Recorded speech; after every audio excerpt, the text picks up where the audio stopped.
कुरान पाक ने हमारा जो नबी पाक सल्लल्लाहु अलैहि वसल्लम के साथ रिश्ता बयान किया है वो एहसासात का रिश्ता है। अन्नबिय्यु औला बिल मुमिनीन मिन अनफुसिहिम, फरमाया मोमिनो तुम अपनी जानों के मालिक नहीं बल्कि मेरे नबी तुम्हारी जानों के मालिक। और एक माना इसका ये किया गया औला बमाना अकरब के कि तुम्हारी जान तुम्हारे इतने करीब नहीं जितने मेरे नबी तुम्हारे करीब हैं। अब ये रिश्ता है, ये चखने से ताल्लुक़ रखती है बात, ये बयान सिर्फ करने से ताल्लुक़ नहीं रखती। दोस्तों कुछ चीज़ें ना आला हज़रत फ़ाज़िल बरेलवी रहमतुल्लाह अलैह को ना फतवे की दुनिया का आदमी बना दिया गया है। क्या आला हज़रत फतवा देते थे, फतवा लिखते थे, फतवे की बात करते थे। फ़ाज़िल बरेलवी ने ना दीन सिर्फ पढ़ा पढ़ाया नहीं, आला हज़रत ने दीन चखा है, उसका जायका था। आला हज़रत पे दीन तारी होता था, कैफियत वाले शख्स थे, उनकी ज़िंदगी में अदब अदाब पाया जाता था। वो सोच वाले थे, दर्द वाले थे, कैफियत वाले थे। ज़रूरी तो नहीं कि सिर्फ आप बात से ही ताल्लुक़ रखें, जब तक किसी की ज़ात से ताल्लुक़ नहीं होता तो उसकी बात भी समझ में नहीं आती। हमारे यहाँ लोग कहते हैं सीधी सीधी जी वो ये कहते थे। वो भाई जब आपका ज़ात से ही ताल्लुक़ नहीं होगा तो बात आपकी समझ में कैसे आएगी। आप पढ़िए ना बुखारी शरीफ, हज़रत अब्दुल्लाह इब्न अब्बास पहले मुफस्सिर हैं उम्मत के। कैसे मुफस्सिर बने? तफसीर पढ़ के, हदीस पढ़ के नहीं, ज़ाते रिसालत से प्यार करके। फरमाते हैं कि रोज़ हज़रत बिलाल अबशी पानी रखते थे जब हुजूर बैतुल खला में जाते थे। वापिस हुजूर आते तो वज़ू करना होता हुजूर ने, तो जनाब बिलाल से मैंने एक दिन गुजारिश की कि आज मुझे नहीं इजाज़त देते पानी रखने की। तफसीर लिखने की बात नहीं कर रहे, वो सबक पढ़ाने की बात नहीं कर रहे, ज़ाते रिसालत का प्यार।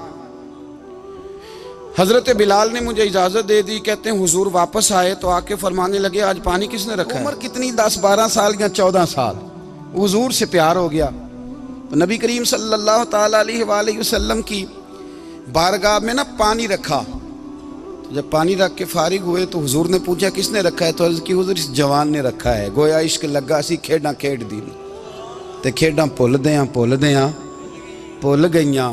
कहते हैं जी इसने रखा है पानी। तो रसूल करीम ने ना हाथ उठा दिए। आप समझे बात को, उन्होंने जिहाद नहीं किया, उन्होंने कोई ऐसा काम नहीं किया, सिर्फ हुजूर के लिए। कहते हैं तू खिदमत ही करता रहता है, तुम्हें पता ही नहीं खिदमत का सिला क्या है? पता ही नहीं खिदमत का सिला क्या है। पानी रखा, बुखारी पढ़ रहा हूं, मेरे रसूल करीम ने हाथ उठाए, कहा ऐ अल्लाह इसे दीन की समझ अता कर दे, दीन का फकीह बना दे। एक दिन पानी रखा, मुस्तफा ने दुआ की, उम्मत के सबसे बड़े मुफस्सिर कुरान बन गए। ना सरदार अहमद साहब रहमतुल्लाह अलैह के पास ना एक बूढ़ी अम्मा अपना बेटा छोड़ गई। तो हज़रत साहब ने कुछ 2-4-5 महीने रखा। तो बाद में उसकी अम्मा को बुला के कहा कि भाई तू बेवा है, बेटा तेरा यतीम है, मैं नहीं चाहता कि इसका वक्त ज़ाया हो।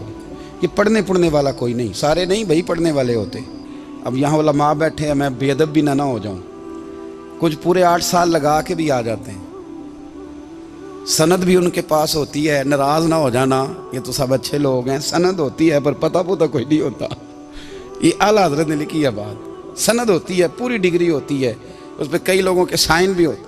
तो बहुत सारे तालिब इल्म ऐसे होते हैं जो मदारस में कहते हैं मैं फ़ाज़िल फ़लाँ हूँ, लेकिन कोई शय पास। तो मौलाना सरदार अहमद साहब मुहद्दिस आज़म पाकिस्तान रहमतुल्लाह अलैह उस बूढ़ी को कहने लगे तेरा बेटा कौन देना है, पढ़ना पढ़ाना इसने कुछ भी नहीं, तो यतीम बच्चा है, कल को तू कहेगी कि मेरे बेटे ने वक्त ज़ाया किया तो वापस ले जा।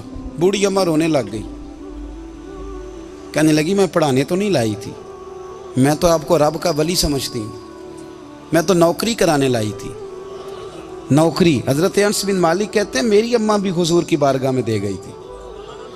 हुजूर की बारगाह में ये नहीं कहा था कि या रसूलल्लाह पढ़ा दें, हाँ हाँ मैं जिम्मेदारी से बात कर रहा हूँ। ये नहीं कहा था हुजूर मुजाहिद बना दें, ये थोड़ी कहा था कि या रसूलल्लाह सल्लल्लाहु ताला अलैहि वसल्लम से मुफस्सिर, मुहद्दिस, मुहक्किक, मुफ्ती बना दें। हज़रत अनस की अम्मा कह गई थी सोनिया जब तक ये रहेगा ना आपकी नौकरी करेगा, ये घर के काम काज करेगा, ड्यूटी करेगा, हुजूर ये आपकी नौकरी करेगा। तो मेरे महबूब ने फिर दुआ कर दी, अल्लाह इसे बरकत अता फरमा। तुम समझता है खिदमत वाला खाली रह जाता है? जितना जायका खिदमत वाले को मिलता है, जो उसके नसीब में आता है, वो किसी का नसीब कहां भाई। हजरत अनस कहते हैं हुजूर ने दुआ कर दी बरकत की। मुझे तो खेती बाड़ी आती भी नहीं थी, पर लोगों के बाग में साल में एक दफा फल लगता था, मेरे बाग में 2 दफा लगता था। हुजूर ने दुआ कर दी, या अल्लाह इसे औलाद दे। फरमाते हैं मेरे बेटे, मेरे पोते, मेरे नवासे, मेरी बेटियां, फरमाते हैं मैं जिंदा हूं और मेरी 100 औलादे मौजूद हैं। परेशान हो गया 100 सुन के बच्चे 2 ही अच्छे, 100 औलादे मेरी मौजूद हैं। हजरत अनस भी मौलाना सरदार अहमद साहब के पास ना छोड़ गई बच्चा, कहने लगी हजरत जी मैं को पढ़ाने के लिए थोड़ा छोड़ गई हूँ, मैं तो इसलिए छोड़ के गई हूँ कि आप मेहरबानी करें, खिदमत कराएं। तो हजरत जी कहने लगे कोई ऐसा काम ही नहीं, खिदमत वाला क्या कराऊं। कहने लगी पट्ठे पवा लिया करो जी। हूँ लड़ पेंदे ने, कहने ने बच्चे काम कर दें मदरसे का। हालांकि अब कहाँ बच्चे काम करते हैं, अब तो गुजर गया दौर, अब तो बच्चे काम कराते हैं। अब बच्चे भी नाराज हो रहे हैं, घूर घूर के देख रहे हैं। सही कह रहा हूँ आपको, बच्चे काम कराते हैं, बच्चे कहाँ काम करते। कहने लगी ये चारा डाले करेगा आपकी भैंसों को। तो हजरत ने उसको कहा कि बीबी चारा मेरी भैंसों को डालने के लिए मैंने बंदा रखा हुआ है, तो तू जा ले जा। कहने लगी हाथ बांध के हुजूर मेहरबानी करें रख लें, चारा डालेगा। और पुत्र तवज्जो से चारा डालना हजरत की भैंसों को। रोने लगी, हजरत ने रख लिया, महीने का खर्चा भी देते। शाम को ना वो सारा दिन काम करता, शाम को आके पैरों में भी बैठ जाता, हजरत जी लाएं तेल थोड़ा सा, पैर ना दबा दूं। 8 साल साथ वाले पढ़ते रहे, ये बेचारा नौकरी करता रहा, मेरा रूप भी नहीं ते मेरा रंग भी नहीं, और मैनू यार मनान दा टंग भी नहीं। कभी कभी ना हजरत बिलाल हबशी फारग होते ना, तो नबी पाक की बारगाह में अर्ज़ करते हुजूर कोई काम तो नहीं, सारे हो गए, हुजूर जाऊं ज़रा, चले जाते। एक दिन सलमान फारसी कहने लगे या रसूलल्लाह ये बिलाल कहाँ जाता है। फरमाया जा देख के तो आ। हजरत सलमान वापस आए तो आके रोने लगे, कहने लगे सोनिया जब यहाँ से जाता है ना तो जाके सैयदा फातिमा की चक्की पीसनी शुरू कर देता, बीबी साहबा के काम करने लगता है, घर में जाके स्नैन की ड्यूटी करता है, वहाँ भी काम यहाँ भी काम। वो चारा डालता रहा, उसने चारा डाला। हजरत मुहद्दिस आदम की भैंसों को दस्तार फजीलत का वक्त आ गया, सारे पगड़ियाँ सजा के आ गए, आज दस्तार होगी। ये ना पीछे होके बैठ गया, चूँकि पढ़ा ही नहीं था तो दस्तार का है कि दस्तार तो उसकी जो पढ़ेगा, हमने तो पढ़ा ही नहीं, हमने तो यार पढ़ा, घर पढ़ा, ड्यूटी करी। हज़रत मुहद्दिस आज़म रहमतुल्लाह अलैह के यहाँ जब ऐलान होने लगा ना कि अब दस्तार होगी, तो हज़रत ने पहला ऐलान उसका फरमाया। तो मजा वाला बंदा कपड़े भी कदी कदी बदलता है ना, वो कहता है जिस हाल में भी था मैं पलट के देखने लगा कि पढ़ा पढ़ाया तो है, कोई शय नहीं, तो ये माजरा क्या है। पीछे से उठ के आए तो कहते हैं बाकियों की दस्तार किसी आलिम ने की, किसी सूफी ने की, लेकिन ये भैंसों को चारा डालने वाला जब आया तो मुहद्दिस आदम ने फरमाया पगड़ी के बाल को कोई हाथ ना लगाए, ये सारी दस्तार मैंने करनी है। और फरमाते हैं हजरत बाल भी देते जाते थे और आंसू भी बहाते जाते थे, माथा भी चूमते थे और फरमाते थे दस्तार के बाद चला तो नहीं जाएगा यार, मुझे तो इबादत भी नहीं रह गई, मुझे तो चाबियों को भी नहीं पता कौन सी कहाँ रहती है, जाएगा तो नहीं तू। तो रो पड़ा, कहने लगा सोनिया जाए तो वो जिसके पल्ले कुछ है हो, आता जाता तो है कुछ नहीं, मुझे किसने रखना है, मैंने कहाँ जाना है, इधर कहाँ, तो इधर ही रहूँगा। वो उस तालिब इल्म के सारे उस्ताद भाई कहते हैं उसने दस्तार कराई, पढ़ा पढ़ाया कुछ नहीं, पर जो मसला अड़ जाता था ना, वो जो अड़ जाता था ना, वो जाके उससे पूछते थे तो किताबें खोलने की ज़रूरत नहीं पड़ती थी। और यारो ये जो गुलामी है ना, गुलामी, मौलाना अमजद अली साहब आज़मी रहमतुल्लाह अलैह फरमाते हैं यकदम आला हजरत का दरवाज़ा खुला, यक, ये भी मेरे आला हजरत की ज़िंदगी है, इसे भी देख, यकदम दरवाज़ा खुला तो बूढ़े इमाम के पैरों में जूता कोई नहीं, और आला हजरत सर पट दौड़े। मैं करीब गया, मैंने कहा हुजूर मैं सदके जाऊं, कहाँ जा रहे हो। कहने लगे किसी ने बताया मेरा मुर्शद का बेटा रेलवे स्टेशन से गुजरने वाला है, अमजद अली देर न कर यार, कहीं शहजादा नाराज ना हो जाए, मेरे मुर्शद का बेटा, मेरे शेख का पोता, यार जरा जल्दी कर। कहते हैं आला हजरत दौड़े रेलवे स्टेशन पे, उन्हें अगर फतवे लिखने आते थे किल के रजा है खंजरे खूंखार बरकबार, तो वो ये भी कहा करते थे कैसे आकाओं का बंदा हूँ रजा। बोल बाले मेरी सरकारों के दौड़े गए रेलवे स्टेशन पे। और बूढ़े शेख सदरुल शरिया कहते हैं, मैंने कहा हुजूर मैं ना चला जाऊं? कहने लगे ना पुत्र, मैंने बड़ा नमक खाया उस घर का, मैंने बड़ी नौकरी करी है, मेरी अपनी ड्यूटी है, तुम्हारी तो नहीं ना। मेरे शेख फरमाते रेलवे स्टेशन पे हजरत खड़े हैं तो एक मुसाफिर उतरता, उसके करीब जाते अदब से सलाम लेते तो कहते मारेरा शरीफ से तो नहीं कोई आया? कहते वो मुसाफिर गुजर जाता, दूसरा आता तो फिर करीब जाते, कहते वो उसके आस्थाने से तो नहीं आए, उधर से तो नहीं कोई आया। कहते सारे गुजर गए, जिन मुसाफिरों ने उतरना था उतर गए, ट्रेन चल पड़ी। तो मैंने कहा हुजूर किसी ने आपको गलत इत्तला दी थी, शहजादे तो आए नहीं।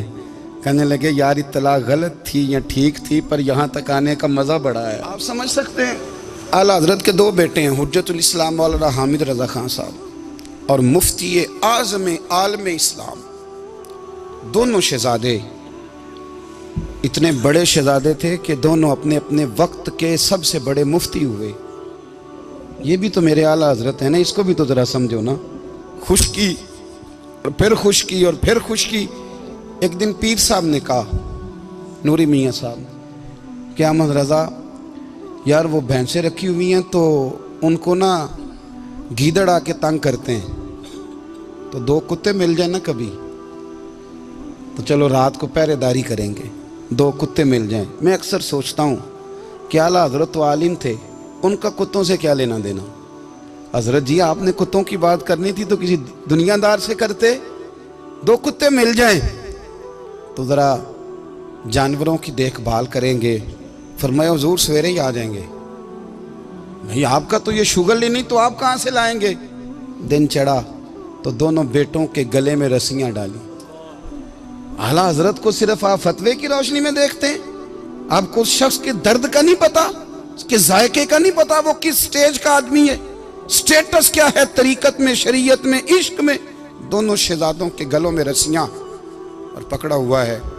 तो नूरी मियाँ साहब कहते हैं मैं चारपाई पे बैठा था तो नीचे बिठाल दिए दोनों बच्चे।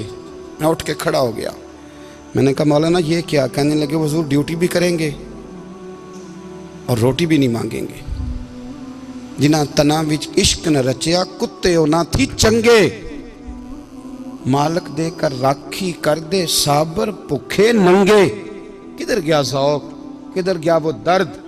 अब पीछे बारी आई रसूलुल्लाह के प्यार की, जब बारी आई नबी पाक की मोहब्बत की, तो फिर फाजिल बरेलवी का कद अगर लिखने में कमाल है ना, तो महबूब के प्यार करने में भी कमाल है। उन्होंने ना सारी ज़िंदगी, यानी सारी ज़िंदगी ये कह के गुजार दी कि इश्क तेरे सदके जलने से छुटे सस्ते, जो आग बुझा देगी वो आग लगाई है। एक सैयद साहब थे, मकान बन रहा था आला हजरत का, तो सामने ना बिल्कुल लाइब्रेरी थी।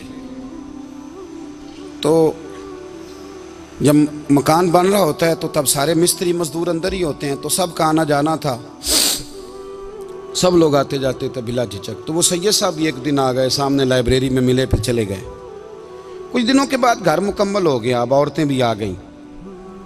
तो शाह जी को पता नहीं था, वो पुराना ही माहौल समझ के ना, मौलाना ज़फ़रुद्दीन बिहारी कहते हैं पुराना ही माहौल समझ के तो अंदर आ गए। और जैसे ही अंदर दाखिल हुए, सामने घर की औरतें देखी, तो शाह जी माजरत माजरत माजरत करते परेशान हो गए।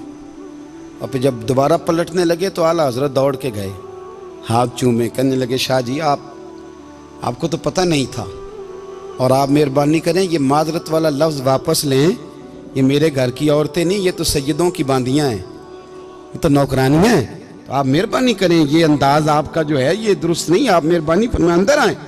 और फिर सारे ख़ानदान को लेके पर्दे के पीछे खड़ा किया और कहने लगे शाह जी को गलती लग गई, उन्होंने हमसे माजरत की, अब हम सारे मिल के उनसे माजरत करेंगे, इसलिए कि ये रसूलुल्लाह का ख़ानदान है। यार थोड़ा बहुत दो चार लफ्ज़ जिस बंदे को आ जाए ना, दो चार लफ्ज़, मैं ज़ाती तौर पे ना आपको पता है मैं तो नात खानों से तो हमारी बनती नहीं, बहुत सारे नात खान तो हमें वैसे ही नहीं। मैं कहता हूँ नात आने दे जाने का नाम नहीं, नात तो कलाम का नाम है। किसी बुजुर्ग की बात पढ़ो, कुछ मतलब उसमें कुछ ज़ौक़ हो, कुछ दर्द हो, ये क्या बात हुई जो आजकल काम शुरू है।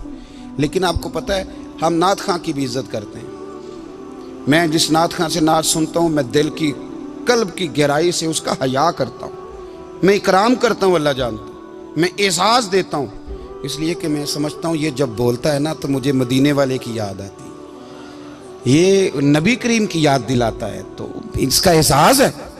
आला हज़रत फ़ाज़िल बरेलवी रहमतुल्लाह ताला अलैह ने नबी करीम से मोहब्बत की और हुज़ूर सैयद आलम सल्लल्लाहु अलैहि वसल्लम से ताल्लुक़ रखने वाली हर शय से मोहब्बत की। उन्होंने अपने ज़ौक़ को कभी फीका नहीं पड़ने दिया। सारी ज़िंदगी रसूलुल्लाह सल्लल्लाहु अलैहि वसल्लम का प्यार, थोड़े दो चार लफ्ज़ मेरी तरह किसी शख्स को आ जाएं तो वो अदब अदाब के दायरों से निकल जाता है। वो हर चीज़ को किलो काल के जायके में रखता है। इसलिए मुल्ला रूमी फरमाया करते थे, सेठ आदमी हो ना, जेब में पैसे हो तो उसका पीर कोई नहीं होता।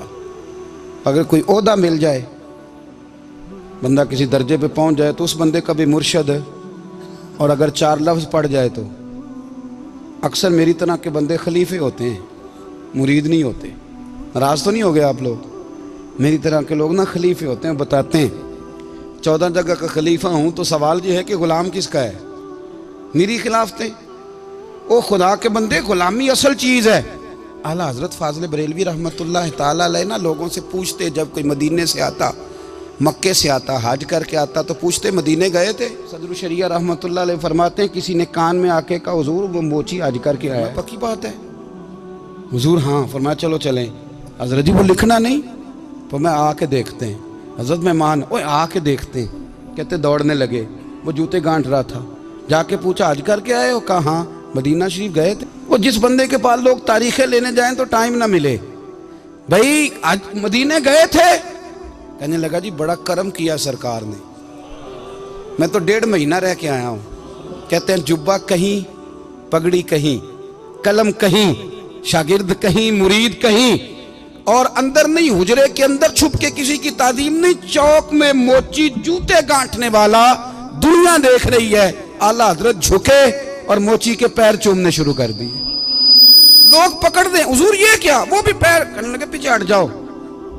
ये वो कदम है जो मेरे मुस्तफ़ा करीम के दरे दौलत से होके आए। हरम की ज़मीन और कदम रख के चलना, अरे सर का मौका है हो जाने वाले। ये जायका, ये दर्द, तो आला हजरत ने ना ज़ौक़ वाली ज़िंदगी गुजारी, अदब वाली ज़िंदगी गुजारी, प्रेम वाला वक्त गुजारा, इश्क वाला वक्त गुजारा। तो आप अपनी ज़िंदगी को ना ज़ौक़ के दायरे में लाएं। जिस चीज़ की बहुत कमी है वो अदब अदाब है, वो ज़ौक़ हैं। हज़रत बिलाल हबशी कभी सिपा सालार बने थे किसी जंग में, किसी सूबे के गवर्नर बने हों? बोलो तो सही यार। उनका तारुफ क्या था? नबी करीम के ग़ुलाम। हुजूर के ना जो ज़ाती मामलात थे ना, 20 अंसारी नौजवान थे जो हर वक्त नबी पाक के पास खड़े रहते थे कि हुजूर को हुक्म करें। 20 और 34 से लेकर 40 तक गुलाम हर वक्त हुजूर की बारगाह में रहते। हजरत बिलाल हुजूर के ज़ाती मामलात की खिदमत करते थे। कोई ऐसी वो जो तबलीग की या दावत की या जंग की या जिहाद की कोई ड्यूटी नहीं वो करते थे, ज़ाती खिदमत सरकार की। हज़रत उमर फ़ारूक वो शख्स हैं कि जिन्होंने कभी किसी बंदे को खातर में नहीं लाए वो, लेकिन जब हज़रत बिलाल आते थे ना तो जनाब उमर उठ के खड़े होते थे, कुर्सी छोड़ते थे और फिर एक नारा लगाते थे, कहते थे या बिलाल अंता सैयदुना, बिलाल तू हमारा सरदार है यार, तू हमारा। यानी इश्क का ज़ौक़ पूरा करना उन्हें भी आता था। इसलिए मेरा मशवरा है, मेरी राय है, और जो मेरा हुक्म मानने वाले हैं उनके लिए मेरा हुक्म है कि ज़ौक़ ना कभी भी ख़राब करना, कभी भी ना ज़ौक़ ना ख़राब करना, अपना लुत्फ़। मैंने कई दफ़ा, मैं पहली दफ़ा मदीना शरीफ हाज़िर हुआ तो एक बाबा जी मेरे आगे आगे थे, तो उनको ना धक्के मार रहा था। वो सामने खड़े होते हैं ना, अल्लाह खैर फरमाए, अपनी अपनी ड्यूटियाँ ना, उनकी भी एक ड्यूटी है ना जी। तो वो धक्के मार रहा था तो बाबा उसे कह रहा था तेरी खैर होवे पहरेदारा रोज़े दी जाली चुम लैन दे। उन्हें फिर धक्का मारिया तो फिर उन्हें कहता तेरी खैर होवे पहरेदारा। मैंने, वो बिल्कुल अनपढ़ बाबा जी थे पर मुझे उन्होंने बहुत बड़ी बात समझा दी, मैंने उनसे बड़ा सीखा। मिंबर पे जिक्र कर रहा हूँ। वो तीसरी दफा फिर धक्का मारा, अंदर तेरी खैर हो गई पहरेदारा, रोजे दी जाली। तो बाबा जी बाहर निकल आए तो मैं भी पीछे निकल आया। तो मैंने कहा बाबा जी यहाँ कुछ इन्होंने बांग्लादेशी और हिंदुस्तानी भी रखे हुए हैं, पर ये तो अरबी था खालस। ਉਹਨੂੰ ਕਦੋਂ ਤੁਹਾਡੀ ਵੀ ਸਮਝ ਆਉਂਦੀ ਸੀ? ਤੁਸੀਂ ਪੰਜਾਬੀ ਦਾ ਸ਼ੇਰ ਸੁਣਾਈ ਜਾ ਰਹੇ ਹੋ। ਕਹਿੰਦੇ ਪੁੱਤਰ ਮੈਨੂੰ ਵੀ ਪਤਾ ਹੈ ਉਹਨੂੰ ਨਹੀਂ ਸਮਝ ਆ ਰਹੀ, ਪਰ ਮੈਂ ਤੇ ਆਪਣਾ ਰਾਂਝਾ ਪੈ ਰਾਜ਼ੀ ਕਰਦਾ ਸਾਂ। ਮੈਨੂੰ ਪਤਾ ਹੈ ਉਹਨੂੰ ਕੱਖ ਉਹ ਯਾਰ ਅਸੀਂ ਰਾਂਝਾ ਵੀ ਤੇ ਰਾਜ਼ੀ ਕਰਨਾ ਹੈ कि नहीं, कि सारी जिंदगी किलो काल के झगड़े में पड़े रहना। ऐ इश्क तेरे सदके जलने से छुटे सस्ते, जो आग बुझा देगी वो। और एक जगह पे आला हजरत कहते हैं जान दे दी वादा दीदार पर, हमने जान दे दी। हाँ, खाली उसने वादा किया था कि आऊँगा, आया नहीं था, पर जान हमने पहले दे दी। तो इसलिए ना ज़ौक़, शौक़, प्यार, वारफ्तगी, मोहब्बत असातिज़ा के लिए, बुज़ुर्गों के लिए, उलमा के लिए, मशाइख के लिए, बड़ों के लिए, ना ज़ौक़ ना कभी ख़राब होने पाए। अल्लाह आपको सलामत रखे। और कुछ दुआएं मैंने दे दी हैं, कुछ अल्लाह जानता है मेरे दिल में हैं, वो मैं देता रहता हूँ। अल्लाह आपको हमेशा शाद व आबाद फरमाए।